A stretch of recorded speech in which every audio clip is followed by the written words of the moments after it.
Good. Thank you so much for joining us for this week's virtual Water Ambassador Program. Um, as always, the Water Ambassador Program is a partnership between Martin County and the University of Florida IPIS Extension, Florida Sea Grant Program.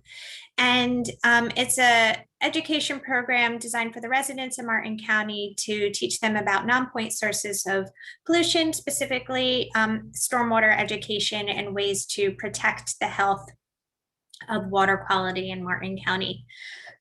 This is the schedule of webinars, upcoming webinars, and we just released the presentations running through May. So you should have received an email from me yesterday with the new suite of presentations that we have lined up for you. So looking forward to seeing you all through May.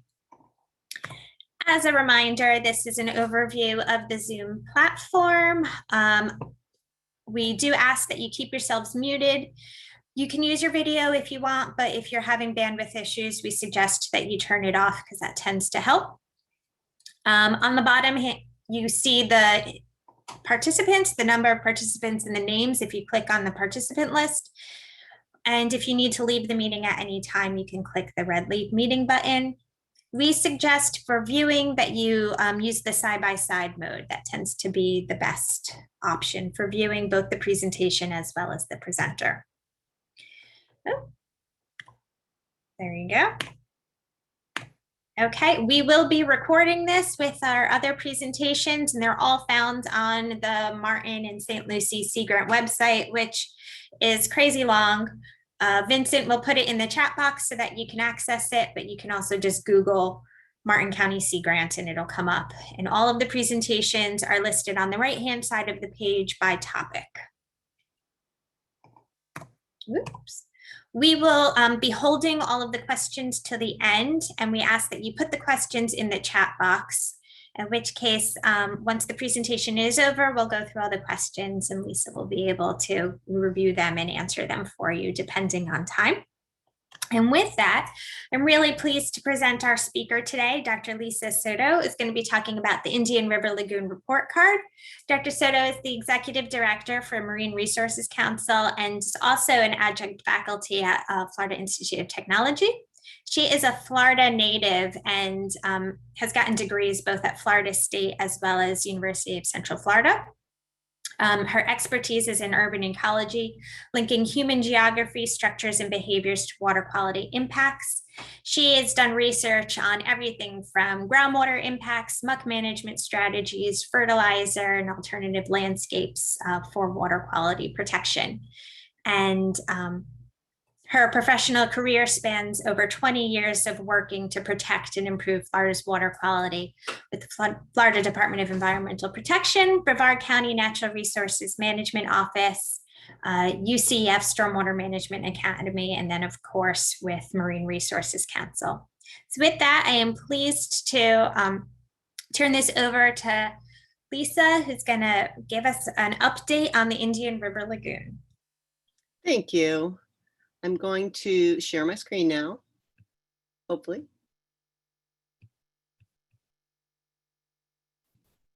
And get started. So can everybody hear me okay? Yep, and the presentation looks great. All right, perfect. All right, well, thank you for inviting me to be here and thank you for being a water ambassador. I work with the Marine Resources Council. We depend a lot on community members like you to fulfill our mission of protecting and restoring the Indian River Lagoon. I'm going to talk today about a product that we have been producing annually for the past 4 years. Or we started production 4 years ago. I think this is our third report card that we've actually put out. I'm going to overview that, but first I'm going to give a small overview of MRC and what we do, just for those who may not be familiar with our organization. So the question everybody asks all the time is the lagoon getting better? We wanted to come up with a mechanism that would demonstrate that, you know, what's happening with the lagoon is going to take a long time. What our efforts are going to take a long time. We want to see how trends are manifesting in the lagoon in different regions. So I'm going to provide those information in the form of a report card. But before we do that, oh, here we go. Who are we? The Marine Resources Council is a charitable organization It was founded in 1983 by a group of professors, including Florida Sea Grant professors. So there was Florida Tech, Harbor Branch, Oceanographic, Florida Sea Grant, a group of professors who really wanted to extend science out into the community and use community members as citizen scientists. So they developed the core principles of what became MRC's Lagoon Watch program, what became University of Florida's Lake Watch program. It was all this rigor of how do you train and quality assured data that's being collected by citizens. So that's really a key cornerstone program that we still monitor through citizen scientists today, 28 years later, and we have an extensive citizen science database. So we've been dedicated to protecting and restoring the Indian River Lagoon, and we're the only nonprofit that covers all 5 counties, arguably 6, in the lagoon watershed. And we do it through 3 key areas: education, restoration, and science. I don't know why my slides are not wanting to advance. Oh, now they're advancing too far. So education, very quickly, we do a summer program for kids. We have an aftercare program for, to try to enhance STEM skills. We do lunch and learn webinars like this one. Ours are on the first Tuesdays of the month. There you can find out what we have going on our lunch and learns on our website, savetheirl.org. We do rainbow workshops, and we have assemblies, conferences, meetings, symposia, and so on. Restoration, we do mangrove workshops and shoreline restoration projects. We are the only, one of the only licensed mangrove nurseries in the state of Florida. So we have very large mangrove operations, both at our lagoon house in Palm Bay and down at Sebastian. Wow. In science, we of course have our Lagoon Watch, which tests for DO, salinity, pH, water clarity, wind direction, waves. And we have about 54 citizen scientists working directly with MRC. And we also partner with Florida Oceanographic Society and the Marine Discovery Center to extend our reach and pool all of our data into a Zyscape online database where those data are available and visible to the volunteers. We initiated a muck finders program up here in the north end of the county where muck management and muck removal is a big priority.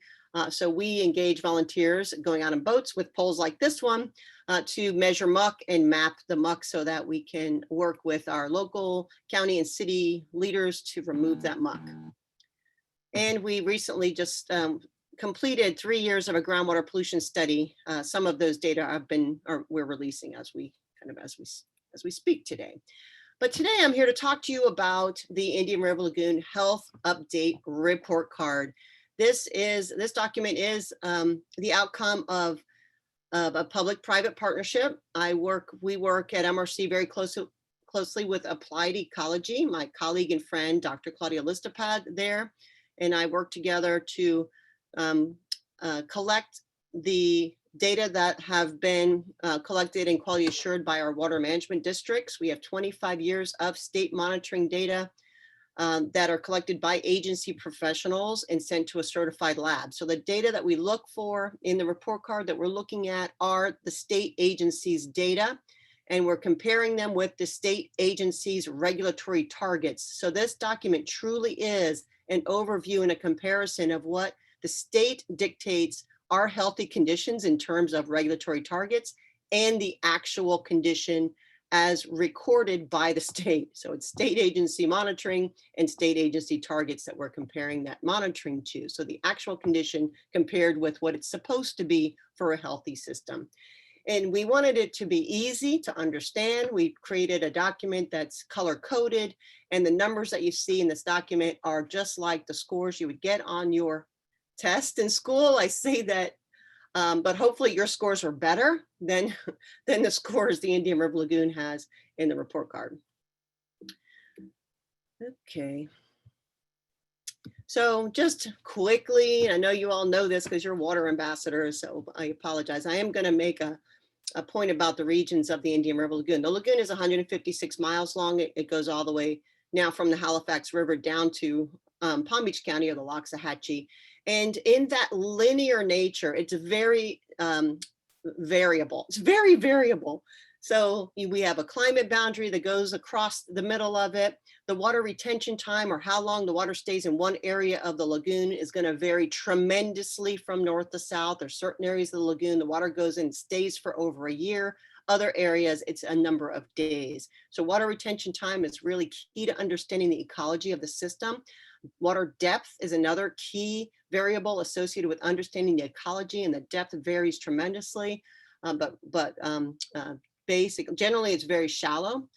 Where and how freshwater inputs occur has a big impact on the lagoon regions and whether or not it's connected to the ocean. Because of all of that variability from north to south, the lagoon is a very resilient estuary. It has all these little niches that accommodate myriads of species. We've heard about it, potentially being the most biodiverse estuary in the world.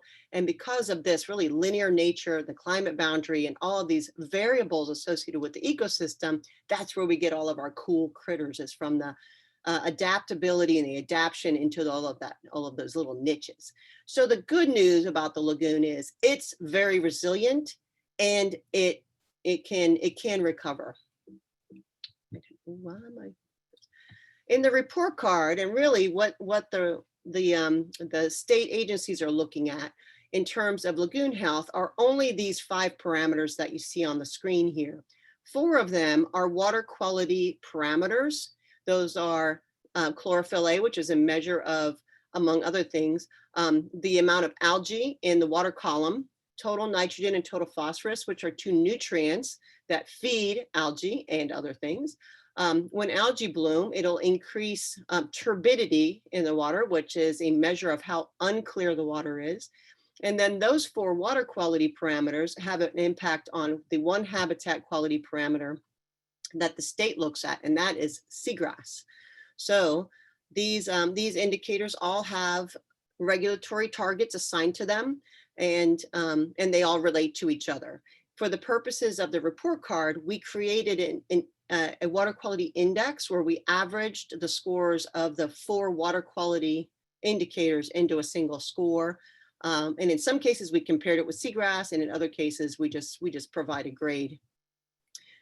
And on our website, we have everything scored separately. So you can see, if you're interested in just looking at nitrogen and how nitrogen has changed over time, you can get there. If you want to just look at phosphorus, if you want to just look at seagrass, it's all there on the website. But for the report, we cull it down and we create a single score. Okay, so how did we do that? There are, I talked a little bit about the diversity. What you're looking at now there are 10 regions. The Mosquito Lagoon, which typically would be one region. We talk about the Mosquito Lagoon as one region. For regulatory purposes, it's 3 regions. It has 3 different regulatory targets. So we had to score, because we're looking at the regulatory targets, we had to score the regions that had different targets. That makes sense, right? So the Mosquito Lagoon has 3. The North Indian River Lagoon goes from about really Turnbull Creek up there north of Titusville, all the way down to the Melbourne Causeway. The Banana River is on the other side of Merritt Island on the east side, and it goes from Sykes Creek all the way down to Dragon's Point.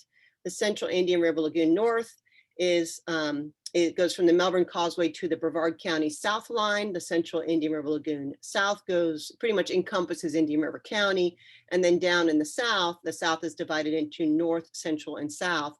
And I will talk more about those regions and show you them close up as we go along, because I assume you would be most interested in those. So we're going to zoom in on those a little later in the presentation.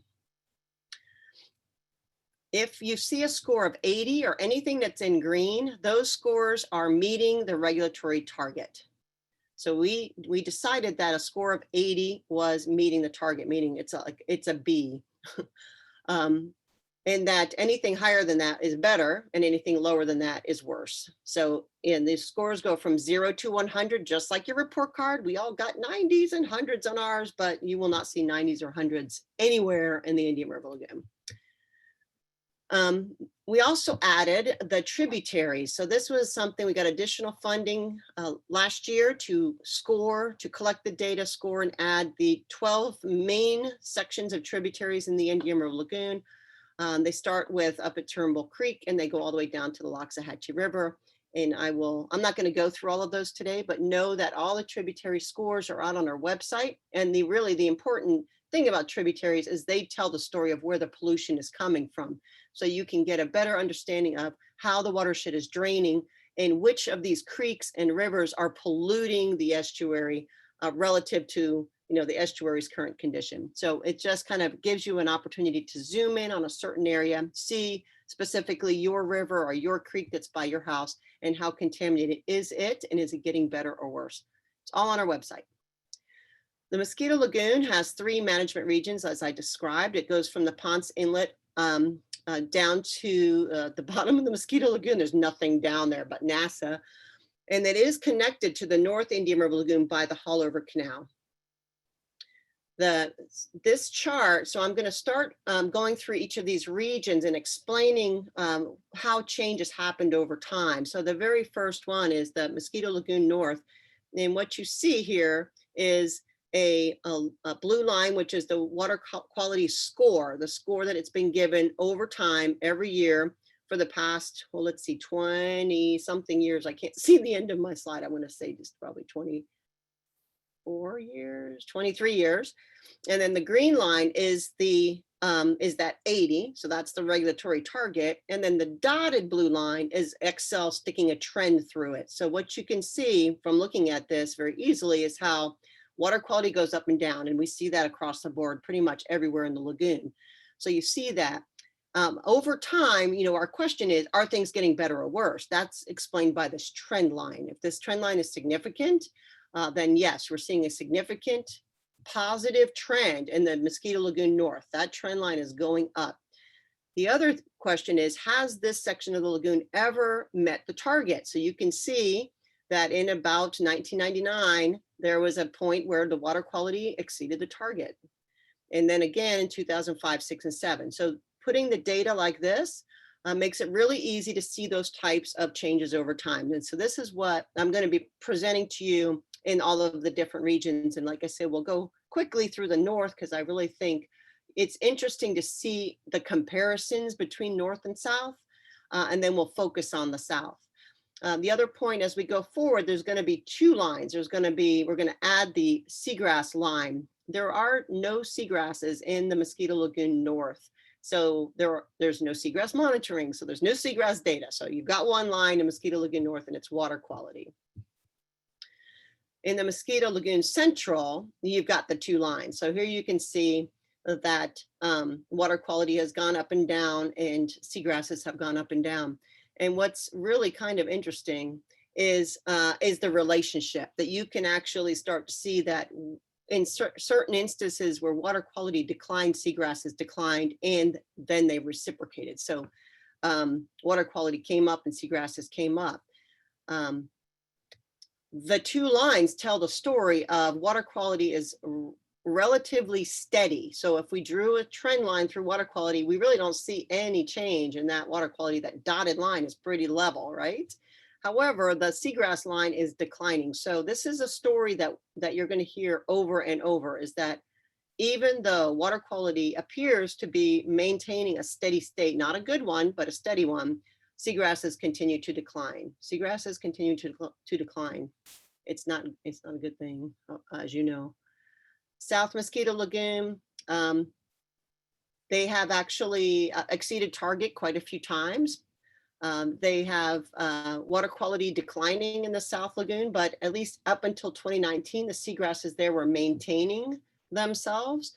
We do have a critical seagrass loss in the North Indian River Lagoon that is contributing to a loss of manatee life. Brevard County, since January 1st, we've lost 20 manatees a week. And they're starting to show up as emaciated. So we're finally seeing, sadly, the outcome of seagrass loss in terms of an animal, an animal loss. So anyway, this line, that orange line, the reason I'm telling you the story now is because this was the only place left up here that there were seagrasses, and the manatees all fled to the South Mosquito Lagoon to graze. And at least through 13 through 19, you see that habitat line declined, but it managed to stay steady. When we get our next year of data from the Water Management District, I suspect that relationship may not hold up.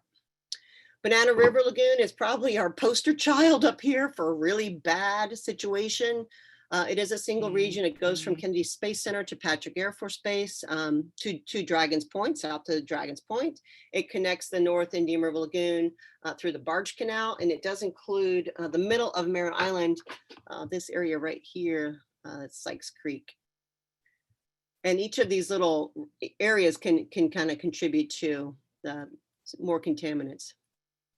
So this is the Banana River, and like I said, it's our poster child here for things were going really well, and then they just kind of exploded. And but you can see, and this is, you know, always interesting for an ecologist to see a relationship between two parameters out in the world. You can certainly see here where when there was a decline in water quality in about 2010, when we had our first major super bloom, a year later, we saw the major decline in seagrass, and so on. When there was an improvement a year later, there's a delay, but there is a response of seagrass to the water quality change in the Banana River. And then 80, that target up there, you can see that even in the Banana, we actually exceeded targets in the earlier aughts to mid aughts. I mean, we really up here in Brevard, we thought we had done it. We were patting ourselves on the back and thought we had recovered seagrasses. The lagoon was on its way to recovery and everything was good. About 2009, we were ready to put up the mission accomplished sign. And then the 2010 super bloom happened almost just to set us straight. You know, like, don't get too cocky, you scientists and managers. You know, the madness is coming. So here you see the two trend lines. The two dotted trend lines are both declining pretty rapidly. And then, you know, there's no seagrasses now, they're gone. So these are what the scores look like. And I'm not going to go through a bunch of scores because it's just too many numbers, but this is what you'll find on the website. They look like this. So you'll get the water quality, which is the average of the 4 water quality scores, and then the habitat quality on the end. So anytime you see a 0, that's really, really bad. And then, you know, when you see like a change from like 17 to 39, or, you know, it's kind of hard to know whether that's a good, you know, it's a change, but it's pretty small change.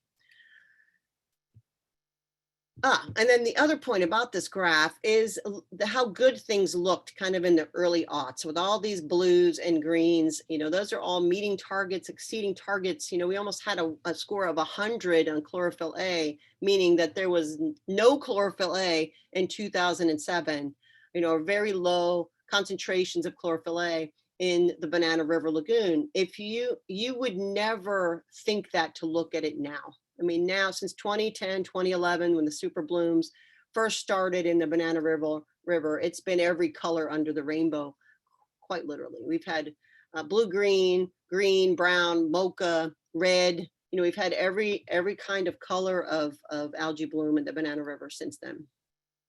Okay, going over to the other side of Merritt Island. This is that region of the North Indian River Lagoon that goes from Titusville clear down to the Melbourne Causeway. It has very, very long retention times, and there are 4 tributaries that go into it, and they're listed, I think, yep, here: Turnbull, Big Flounder, Horse, and O'Galley. And these tributaries are going to have a role to play and an impact on the water quality health. This map, there are a lot of these maps on our website, and I'm not going to go over a lot of them today, but I want to explain it to you real quick. The circles in the map are the sampling locations. This is where the Water Management District is sending their professional out to the same spot every, I think they've now gone to quarterly sampling. It used to be monthly. This every quarter they'll send a guy out there to take a sample from the same depth, a meter down, pull the sample, put it on ice, take it to the lab. So that's the exact location of the sampling site. So you can see kind of where the hot sites are, as we would call it, contaminated sites are, relative to other sites in that region.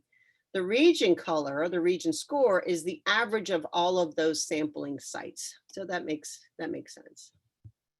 With the tributaries in the maps online, and we have a story map out there also, the tributary scores they're gonna be color coded and scored separately.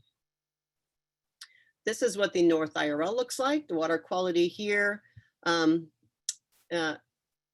it says declines, but it looks very steady to me. Seagrass has had a significant decline, And then at certain years, even in the North Indian River Lagoon, we had exceeded targets. So it's been kind of an up and down in the North Indian River Lagoon. Although seagrasses have taken a major turn for the worst and continue to go downhill. This is what the tributary scores look like. Horse Creek water quality looks good. Big Flounder and Turnbull Creek are worse than the North Indian River Lagoon. This just gives you an idea of how you can compare the tributaries with the North IRL. So in this table, you've got the rows are each a score for the year, and then the columns, the first column is that region, the North IRL, and then you can compare each of the 4 tributaries. In any table where you see a blank cell and no score, it's because data were not collected that year. So you'll see a lot of blanks, especially in the tributaries where they just stopped sampling.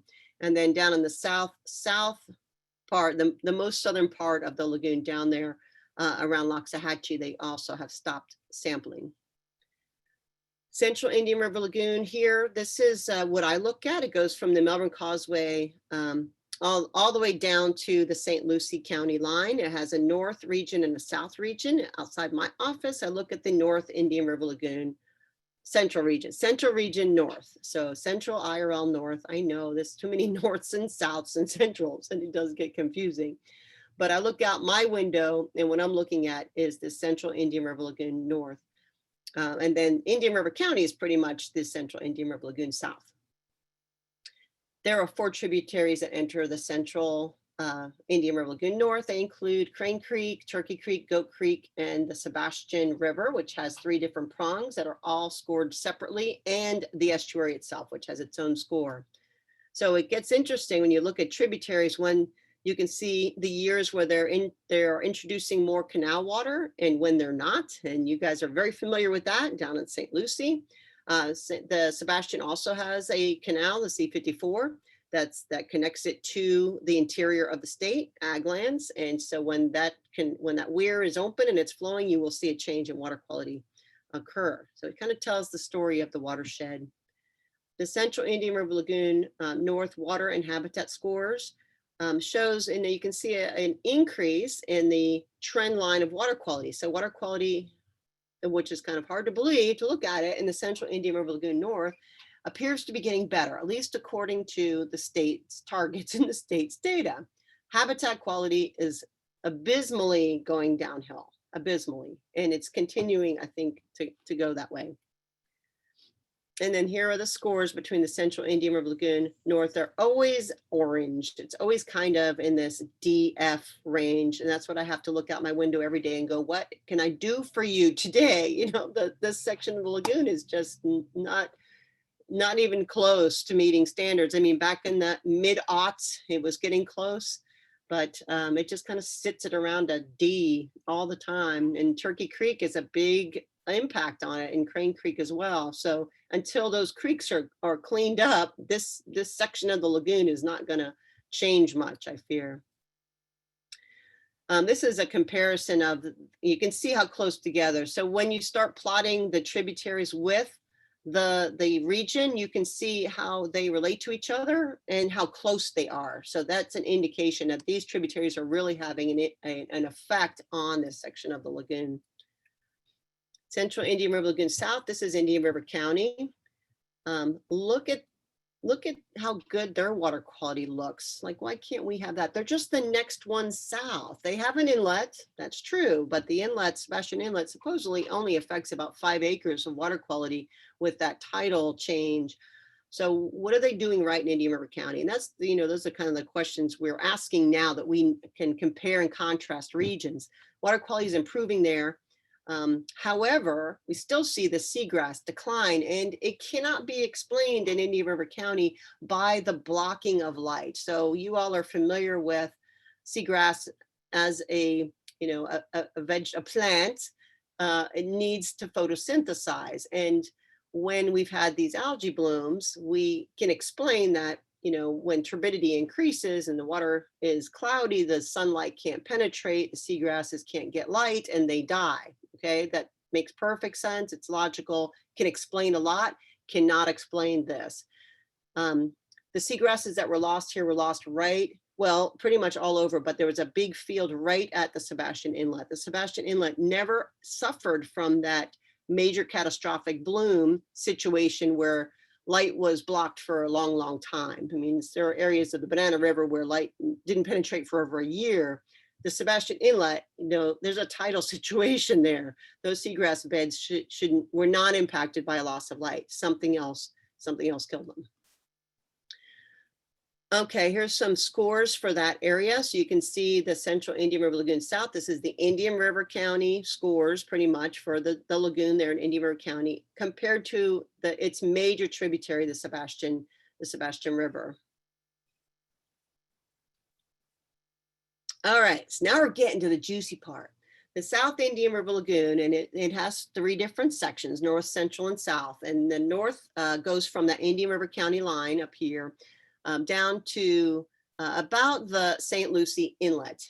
So one of the interesting things about this is, where is this regulatory boundary, right? Like where there's a target up here and there's a target here that differs. This boundary is right where the C44 comes in and goes right out. It's like it's right there. It's right there where the inlet is. So both of these regions are going to be impacted by Lake Okeechobee discharges. The South Indian River Lagoon North includes the St. Lucie estuary, and it includes this tiny little Taylor Creek up here. So here's Taylor Creek, it's up here, but this is the one we're most interested in because of the extensive impact that it has on the area. And like I said, it kind of comes in right here where the boundary is between the South Indian River Lagoon North and the South Indian River Lagoon Central. These are different monitoring locations. So this is the number of sites that are being monitored by the Water Management District.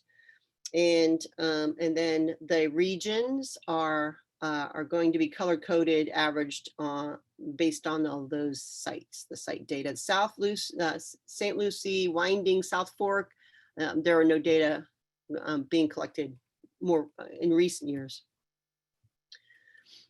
So the South Indian River Lagoon North looks like this. This is the St. Lucie County to St. Lucie Inlet region. Water quality is improving. You guys have great water quality. I know, I don't believe it either. But the habitat quality continues to decline. And we did see in 2019, the Water Management District data showed us an increase in 2019 from 18. From what I'm hearing from our friends over at the district, that increase is no longer, it's like declining now. So, one of the questions is, again, what's killing the seagrass in the South Indian River Lagoon? And it's, you don't have the year-long super blooms that we have. You have episodic events, and I'm going to show you where your episodic event shows up. Actually, it shows up here a little bit, right? There's that year, the lost year, the horrible 300 plus days of Lake Okeechobee discharge, and it shows up a blip like that in the South Indian River Lagoon North. You see a lag where the seagrasses are then lost over a couple years later, but then they start to come back. But this is where, you guys have seen this before. So the lost summer 2016, you're very familiar with this, but I love this 842,773 acre feet of water discharge that year.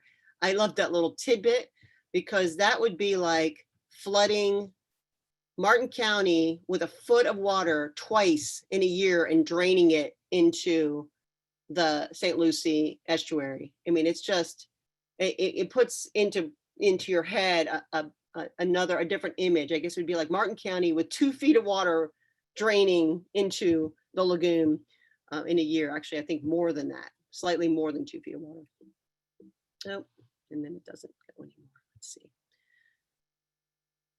And you've seen that before. So yeah, so that discharge, and I guess the point I want to make is that because, one of the questions that one would ask about the scores is where are these data being collected? And I kind of alluded to that the data for one region are kind of up in that, and that right where the Lake Okeechobee discharge comes in, it's kind of a gap in data collection. I think there's one monitoring location in that river of sludge, and you all know, you've seen it. When it comes in, and it's very localized. It's like it comes in, it fills everything in the St. Lucie, all of the marinas, and it comes through the Indian River Lagoon like a river, and it goes right out the inlet, just like this picture. So if their monitoring happens to be outside of that river of sludge, then they're not going to catch it. The water quality is going to look different. This is what the scores look like over the 23 years of data between the South Indian River Lagoon North, the St. Lucie, and its different sections. And you can see how the winding South Fork has not been monitored. And then, when things get bad and when things are better. So 2016 is here. So the South Fork would have been where it comes in. You can see that the scores have got worse, but they'd been bad before.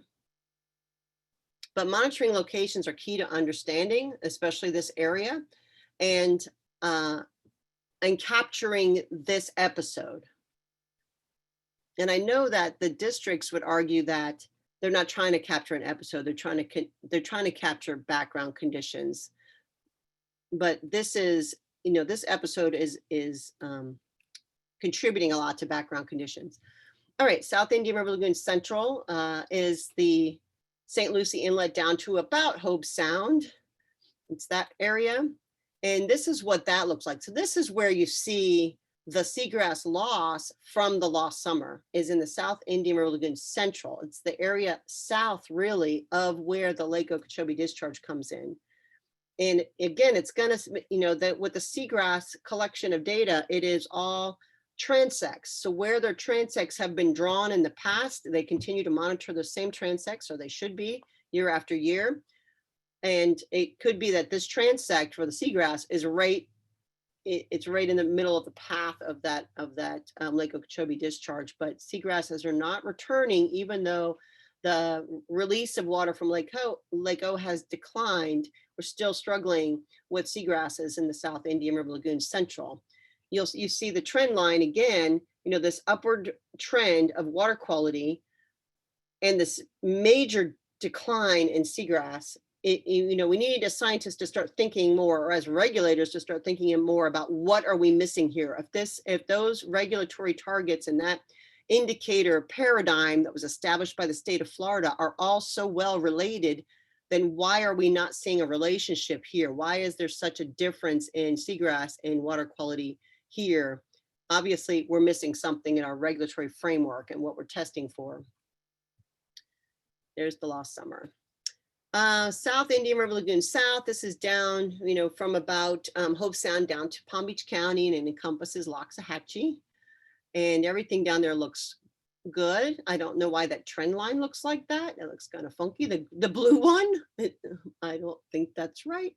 But anyway, so you have to look at you can see the water quality is always above the target.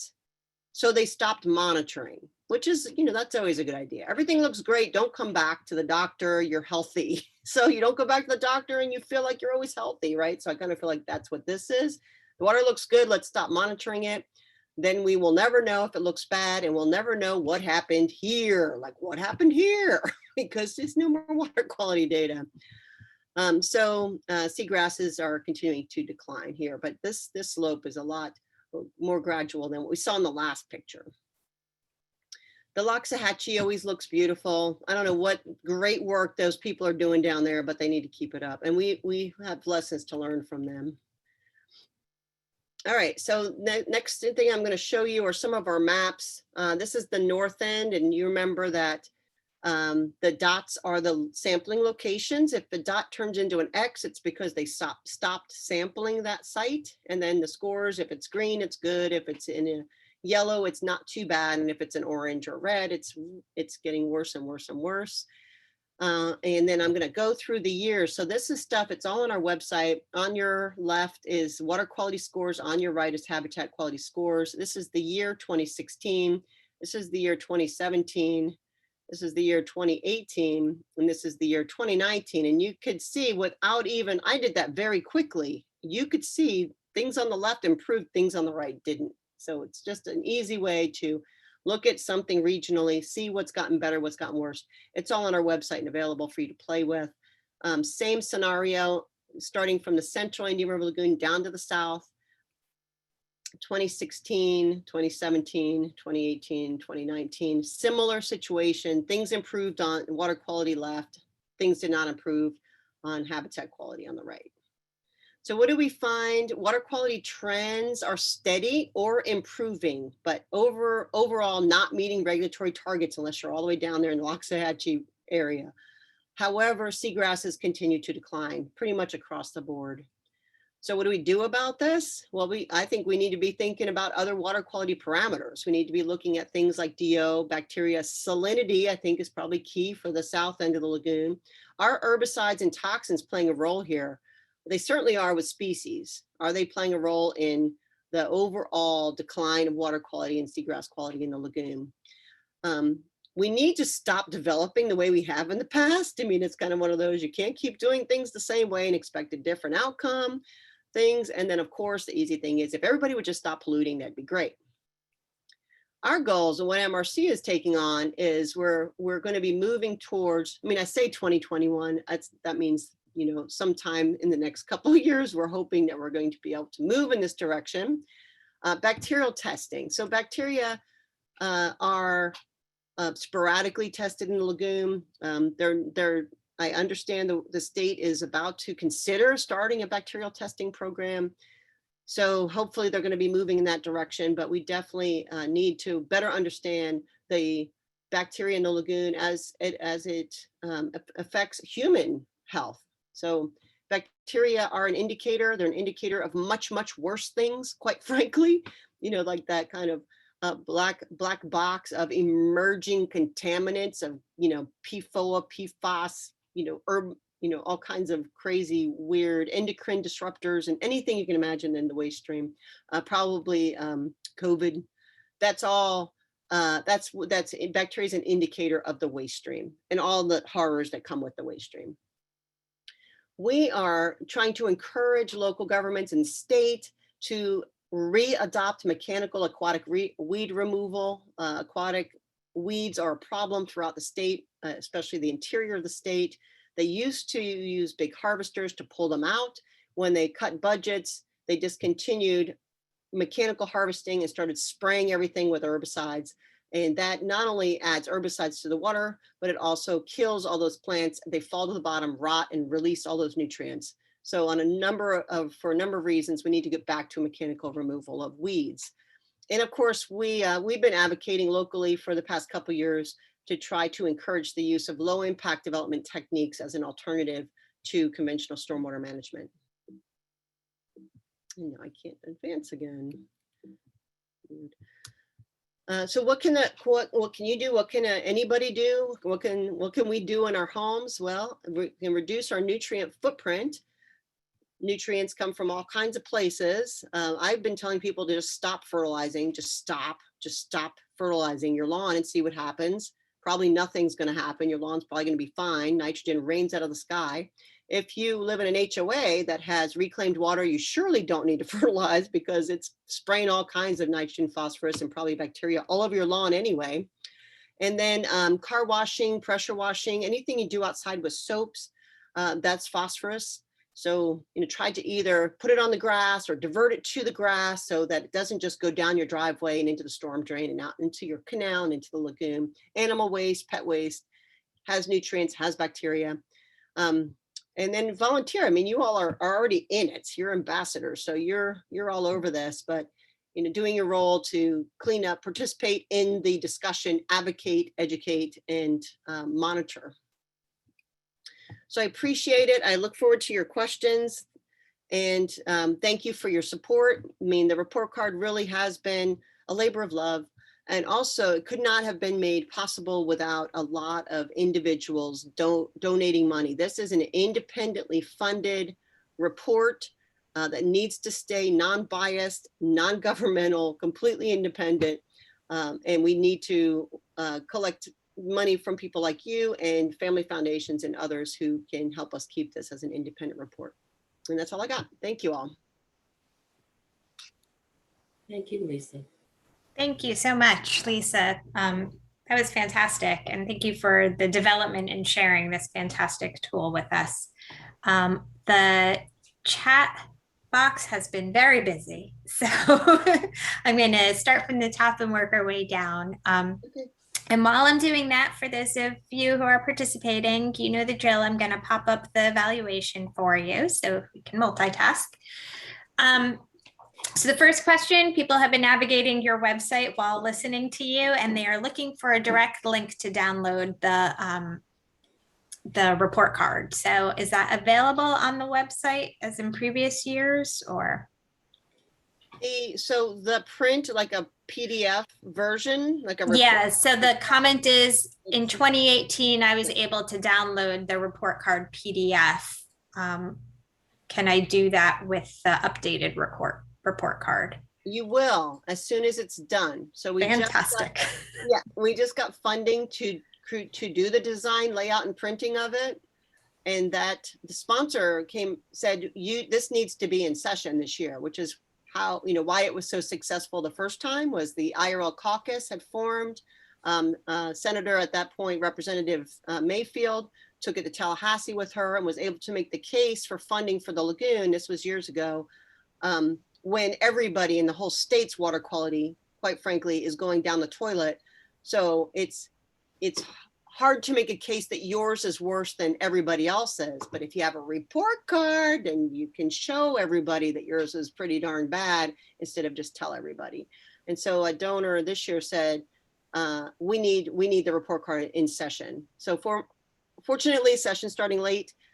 So we're anxious, right now we just got the funding last week. So we got our graphic designer on it. So we should have a print copy and it should be on the website. Great, thank you. Couple of months. Thank you. The next question is in response to the manatee mortality event that you described. And it's, did the migration of manatees to the Mosquito Lagoon South from the north, where there were no seagrasses, cause overgrazing and thus the decline of the condition of the manatees? Ooh, well, I think it caused a decline in the condition of the seagrasses, but no, the manatees are starving to death because there aren't any seagrasses anywhere else. But it's a good question. So from the perspective of, when I mentioned that area of the Mosquito Lagoon, and we keep up with that region really through our NASA partners, Jane Provancha, we're trying to stay in communication with the question, are the seagrasses going to be able to survive the extra herbivory? Like all these manatees are now fleeing to the mosquito. Are they just going to destroy the seagrasses? And really from our chart, that's, you could see where they declined, but then they leveled out. So that's kind of what you expect to see in evolution. So when two creatures co-evolve like that, one is not going to decimate the other because it means its own demise.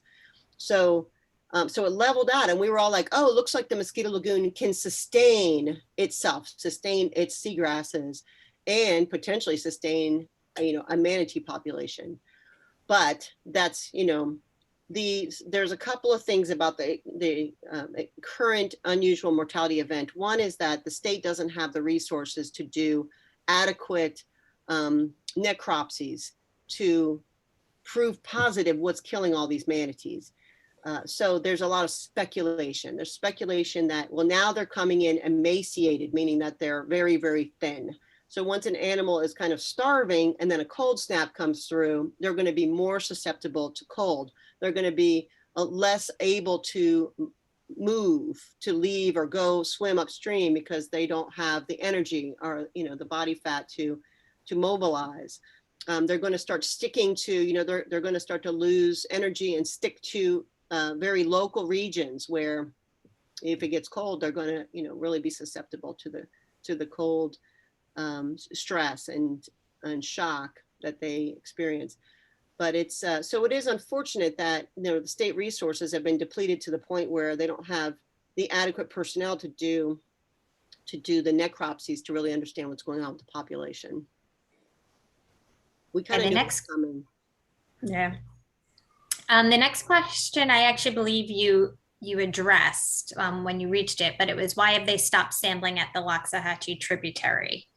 And I believe your comment was that because the water quality improved. Oh, that's me being a little snarky. Well, the Loxahatchee, they're sampling like crazy. I mean, the river, the Loxahatchee River has got a great sampling regime. I mean, I think they're the only people that are sampling monthly. I think the entire, pretty much the water management districts have gone back to quarterly sampling, which with nutrients really does not tell a story. But so I don't know why. I don't know why. I don't know if somebody else picked it up. So we're only getting our data from the water management districts. So maybe there's another entity that's doing the monitoring instead of the water management districts. But like, you know, I jokingly say that, you know, when things look good, stop asking questions because you can just go on believing that it's all good. Like me and the doctor, like I'm healthy because I don't go to the doctor. That's not true. But you know, you tend to think that way. So I was really just joking. I don't know Yes, why. no, I know. The next question, I believe, was referring back to the decline of seagrasses in the central IRL region. And it was, what about sedimentation or climate change impacts on seagrasses? So if you mean like in the Sebastian? Yes. So even though water quality was improving, we were seeing the decline in seagrasses. Yeah, well, I'm not sure what climate change parameter specifically would have an impact on it there, but the sediment in the sedimentation, not in the sense of what have sediments accreted, but that one, you know, that seagrasses are not returning because once the seagrasses there died for whatever reason, then the sediment there at the inlet became too mobile. It started to, I don't know, move along the bottom. So, so now seagrasses can't get established there because the sediments are migrating. Does that make sense? So it wasn't really an accretion thing there. Now it's accreting because now the sediment's all moving because there's no seagrass to keep it in place. So that's probably contributing to why it's not coming back. The next question actually came from Vincent and was asking if there was any influence of the savannas on the Indian River Lagoon in that area. And if not, was there a historical influence? And there was a bit of sort of back and forth chats in the chat box about that. So I don't know. Can I talk about that a little bit? Please? Yeah, please do. Savannas. So 2 or 3 years ago, Martin County had a hydrological model of the savannas done for us through CapTech Engineering. And the influence of the savannas starts in Fort Pierce and extends all the way down into Martin County and impacts both the stormwater system in St. Lucie County and Martin County. And when the waters from the savannas get into our stormwater systems discharge to the Indian River Lagoon and or the St. Lucie River and estuary. But it's probably going to be pretty clean water that's discharging from that system. But then as it discharges into our stormwater system, it may pick up other contaminants as it goes along its way to get out of our system. Mm-hmm. So, I mean, it was the model included over 1,800 acres in St. Lucie and Martin counties.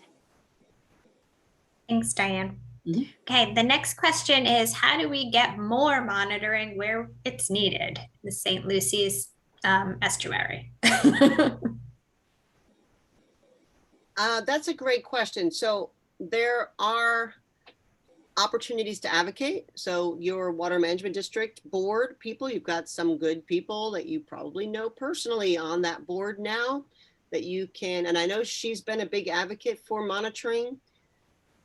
So it's just kind of follow up. So I think we have been talking about, you know, since I got here in 2013, I've been asking the state to give the water management districts their money back, meaning, you know, their budgets were cut tremendously in about 2010. And a lot of people got laid off. And then, and the water management districts really did a Herculean effort to keep a monitoring program in place at all. And they did a tremendous job with that. However, there are some gaps. So I think we just need to keep reminding our state agencies, they need to fund our water management districts back, their monitoring programs back, and that's going to be our story in session this year. And then trying to coordinate, fill in the gaps. So for our report card, and really for any kind of, anything that's may end up in court or in a regulatory debate or discussion, you need to be, looking at quality assured data. So, sadly, our citizen monitoring efforts that we're all doing really can't fill in those gaps. And you can't fill them in with real-time data either, because that's a different type of monitoring, and those data don't compare. You need to be doing the same. You need to be doing apples and apples, right? You don't want to be comparing apples and oranges or apples and grapes. It's got to be the same method and the same protocol and the same laboratories, methods, et cetera. So it needs to be at the state level. You just need to, you all can work on your South Florida Water Management District board members, reminding them of the need for monitoring, and we'll be working session this year to try to get both of our districts their money back, and with a focus on the lagoon. Thank you. Next question. We've got about 5 more minutes, so see how many questions we could get in. Could I think I spoke over someone. Could the seagrass loss in the southern IRL south be related to propeller damage rather than water quality? It's unlikely. I mean, it could be. It's probably, you would expect to see that across the board. Like that would be an error, or a confounding action we would see everywhere. So it would almost be like equally distributed. There are areas in the lagoon that are very shallow, especially in the Mosquito, that in the North IRL, that you can see the propeller scars in the seagrass. But these are transects, and they are placed, in this, they monitor the same transect every year. So, if a propeller goes across the transect one year, it's not going to, it would have to be at the exact right spot, right? So it would be an odd occurrence. I think more likely what's happened down there, it was a loss of salinity, that when, that year that you had so much fresh water being dumped into the lagoon through the St. Lucie, it changed the salinity regime. And you know this, and I think that was the major factor that contributed to the seagrass loss in the South Lagoon. And that salinity, I mean, there aren't salinity targets, and there are reasons why there aren't, but that's something that we need to think about. So salinity is an episodic event. It's these discharges that occur, change the water chemistry, destroy everything that needs salinity, and then they go on, right? And then it's over, and it's the next thing. But yeah, I think down there that, the salinity probably had a huge impact on seagrass. That's what our scientists think here at Martin County. That and turbidity likely is what had the crash of our seagrass beds. And we are starting to implement seagrass restoration. Excellent. That's actually a good follow-up to I think will probably be our last question, but there are lots of kudos and thank yous and outstanding presentations, Lisa, just so you know. And the last question I think that we'll have time for is, what actions are appropriate by local county governments to test and identify contaminants that are driving the continued loss of seagrass? What actions? I'm sorry. So what can I think it's basically what role can local governments play in trying to address the seagrass loss? Okay, so, well, I love Diane just saying that they're doing seagrass restoration. I wrote that one down. We are, and we don't do regular testing in those areas where that seagrass bed was, but our scientists that have been here for a long time, like I said, really believe it was the salinity and the turbidity that caused that loss of that seagrass bed. And we now, Harbor Branch and Orca both have, units in the water that are doing more regular sampling. So we're able to monitor salinity pretty much in those areas all the time now. Good. And you feel like, so that's great. So that's one thing that local governments can do. Local governments have the ability to also interact with water management districts to try to encourage water management districts to up their game in the lagoon. And then there are a couple things specifically that local governments have in their wheelhouse. One is, of course, stormwater management and operating in MS4 and whatever they can do to limit the amount of polluted stormwater from entering into the tributaries and into the lagoon. Septic tank controls and ordinances and setbacks. So trying to reduce the amount of contaminated groundwater that's entering into the tributaries that are going into the lagoon. Land development regs that require the use of low impact development to try to overcome any barriers in the regulations that might restrict somebody from implementing low impact development. So, you know, there's kind of two fields, right? There's the deal with what you got and prevent more from coming in. I mean, here in Brevard, we passed a septic tank ordinance last year that denied the installation of 150 septic tanks. But at the same time, you know, in a different area of Brevard, they installed 300. So it's like, you got to work both of them. You got to deal with the ones you got, get them hooked up to sewer, if possible, sewer that's going into a wastewater treatment facility that has the cleanest discharge water, advanced treatment. And so get them hooked up, the ones you got, and don't allow more septic tanks to get put in. You know, it's kind of silly to like spend millions of dollars hooking people up from septic to sewer while you're still allowing developers to put septic tanks in. So there's a lot of things in the wheelhouse that local government has besides education, you know, fertilizer ordinances, septic to sewer conversions, septic control ordinances, and that whole toolbox of ordinance change, comprehensive planning, and everything that you have at your disposal.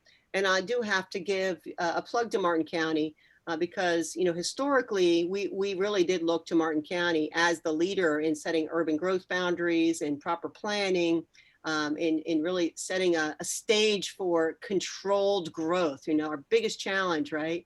Controlled growth. You have to manage it. You can't just let everybody come in and build wherever they want. You've got to find that line.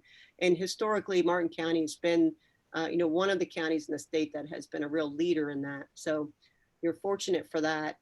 But there are so many challenges, and you know, we all got a role to play. We're in it together, and I have complete faith that this incredible resilient estuary that we live along has the potential to flip itself right back around again and start going. Water quality improving, seagrasses coming back. Well, that is a very positive way to, I think we should end our Water Ambassador webinar there. Thank you again, Lisa, for a fantastic presentation and for all your time and effort into helping to protect the lagoon. Well, thank you. Thank you for all that you all do. It's been a real pleasure. Likewise, thank you, everyone, and we will see you in 2 weeks for our next Water Ambassador webinar program. Bye, everyone. Bye. Thanks, Lisa. My pleasure. Thank you.